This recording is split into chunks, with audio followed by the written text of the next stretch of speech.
tell you what's the worst part about television is the programming, the philosophy, okay? I mean, the manipulating of your mind, the philosophy, the mentality, the system of thinking, the ideology. That's what's wrong with television. That's what's wrong with movies. That's where they're really getting in your head. Take, for example, Walt Disney, right? And many people that will preach against the TV, they'll preach against the movies, they'll preach against Hollywood because it's obvious that stuff is bad. But then they'll say, well, we watch Disney movies. And I've been to the home of preachers and Christians who would never watch TV or the movies, but yet they have the whole library of the Walt Disney movies. You know those white plastic cases? And they have them all lined up. And I mean, they have tons of them lined up, scores. I don't know how many there are, but there's hundreds of them. They have them lined up and lined up. And they have their kids watching those movies all day long. I'm going to tell you, I'm going to prove to you right now that those movies are wicked. What? Disney movies? Come on, you're crazy. They're rated G. Well, let's see. First of all, did you know this? Did you know that Disney movies are filled with subliminal messages? Subliminal messages. Now, what are we talking about tonight? Sorcery. What are we talking about tonight? Getting inside your mind and messing with you. Controlling your thought process by supernatural means or demonic means. Or hey, I'm going to tell you something. Disney movies are filled with subliminal messages. And you say, oh, that's a hoax. I've seen it with my own eyes. When I was a teenager, I had a friend of mine sit me down at his house and show me the subliminal messages in the Disney movies. They're filled with subliminal messages. Let me give you some examples. The Lion King, filled with subliminal messages. Okay, all throughout the movie, there are pornographic pictures hidden in the movie. Like you'll be watching the movie and just for a few seconds, something filthy will come on. Like off to the side, there will be some kind of a, reproductive anatomy will pop up, over here. And then over here, there's this one point where the lion, he kind of goes like this. And then a cloud of dust comes up and just spells the word sex. And the word sex is put in the Lion King movie subliminally, literally hundreds of times. Hundreds of times, the shapes on the screen will spell the word. And I've seen it. I mean, I had my friend sit me down at his house and pausing the movie, showing me the word sex popping up on the screen at different times because he knew where they were. And he would show me these things. Another one, and they all are filled with it. Aladdin is another one. Thanks for sticking up for girls on International Day of the Girl. What's the message? The message is to support girls. We need to give girls to concentrate on what's on the inside and not what's on the outside. You're a bright woman and you succeeded. It's not because of what you look like, it's because of your brain, it's because of your skills, it's how you've developed. And that's what we need to be encouraging our girls. And we're trying to do this through the Brave Girl Alliance. And what is that? The Brave Girl Alliance, there are 15 women who have come together throughout the world to ask media, retailers, major retailers to provide healthy messages and healthy images for girls. It's not about being angry, it's about being equal. And let's stop sexualizing our young girls because it's not right. There's nothing about it that's right. I know. The standards back then were actually a little bit healthier. And now today we've got size 0, but I was actually told not to speak on jobs. Don't let people know I was intelligent. And that led me to understand that people would like you to play like you're a vacuous, empty, mindless person. And that's a negative image and message to be giving young girls in the first place. And to exploit girls to the point now where we're sexualizing children, our children's well-being needs to come before corporate profit.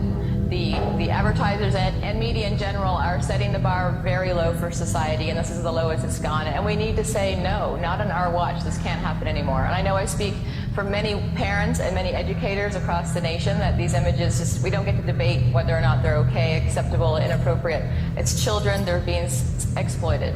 I think that girls sometimes feel like they get their value out of being looked at as a sexual being, and I think the only way to do that is by being noticed for cleavage, for shortness of skirt, shorts, whatever. Teen girls specifically turn to young celebrities as role models for how they want to look. young children without proper guidance don't understand the difference between dressing appropriately like Hannah Montana and being cute and dressing like Miley Cyrus, which is a little bit less cute and more sexual.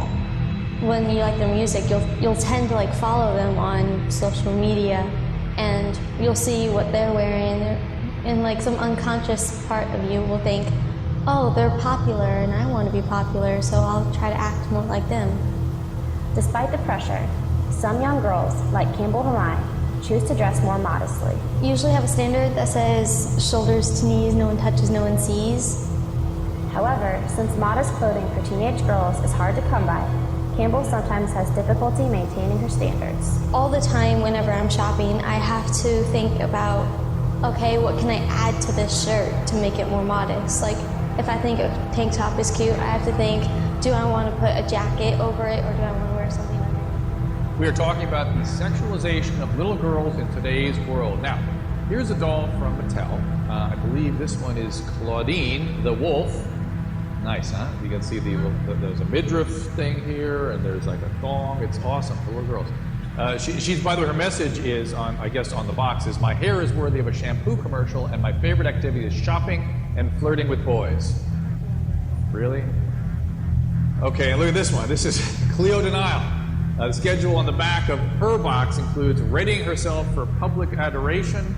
Oh, look at that. She has time for a mani-pedi. Stylist comes in at 2 o'clock. I'm ready myself for public adoration. I'm just saying, I'm not so sure that's the stuff I'd be purchasing for my children. In G-rated animated films, the female characters wear the same amount of sexually revealing clothing as the female characters in R-rated movies, which is pretty horrifying. I mean, what are we putting that much sexuality and, hypersexuality into things aimed at the littlest kids for? There was research that just came out that showed that girls as young as 6 years old have started to self-sexualize. In other words, they have started seeing themselves through the male gaze and realizing that they need to be sexy in order to be appreciated at 6 years old. And this is a very new development. We knew that women and teenage girls were doing that, because clearly the culture is sending a very negative message to girls and to boys about girls when the female characters are constantly shown in this sexy light. Corporate America has fallen in love with girls like Grace and Olivia, tweens, kids roughly between 8 and 12. They've got tremendous buying power.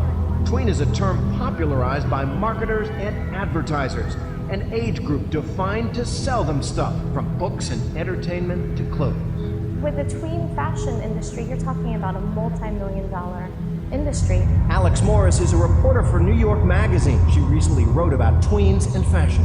You're talking about an age group that is sort of in a sweet spot, because these kids, for the first time, have access to their own money. 8 to 12-year-olds now have $43 billion in spending power in the U.S. every year, and sex sells in America, so corporations targeting all that teen and even tween money are selling sex to them. Critics even have a term for it: corporate pedophilia.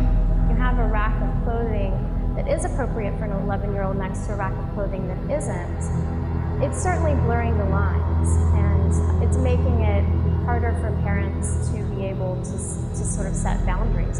And the entertainment industry isn't making it any easier for parents either. A few years ago, Miley Cyrus was the sweet Hannah Montana on the Disney Channel. Now she's in black leather hot pants. She's 17.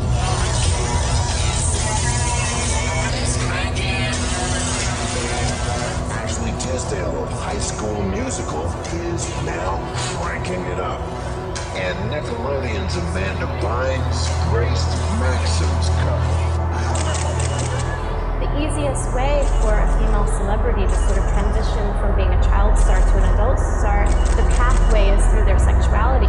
There's new research proving that all this sexuality aimed at younger girls is harmful. The American Psychological Association released a report earlier this year finding that girls exposed to such imagery are more likely to experience body dissatisfaction, depression, and lower self-esteem. The focus on celebrities for young people is so significant, and they, in a simple thinking, if I am famous, if I'm thin, if I'm rich, if I'm beautiful, then I will be happy. The only way to really break that is for people in Hollywood to make a choice, and the actors and the actresses to say, I'm going to choose to not just be an object. I'm going to choose to do things that are for me. I'm going to choose perhaps not to have plastic surgery because I know as a role model what I'm doing.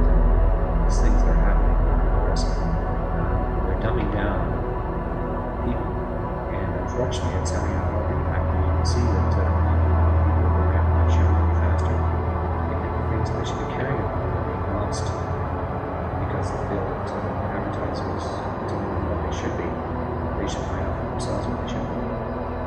The sexiness concern is being, moved younger and younger and younger, and there's even research that shows that, 6-year-old girls are talking about wanting to be hot and wanting to be sexy. It's really normal now for there to be this little discourse, this little conversation that you see among the girls that are sort of playing, and, you could say that Barbie is sort of a little kernel of, a little core of that sort of grew and grew and grew. But, the Barbies that were played with in 1965 were not always about how do I make myself sexy, I look really hot in this. Yeah, you do. And, let's go out and party, and that's a sort of play script that you didn't see little kids have before. They have it now. I am disturbed about the idea of girls being sexy and then getting to that line of sex. And so they're asked to be very, very sexualized at younger and younger ages, yet then they don't quite know what to do with what they've been given. So here I am, a little sexual object, yet I don't really know a whole lot about sex, and I'm supposed to be sexy for the boy, yet I don't quite know why I want to do that. And so it's really disturbing to me because these kids are getting into things that are pushing them over a line that they're not ready for, when they actually really should be out playing and they should be having fun and not thinking about this. But our world is pushing them into being sexual objects at younger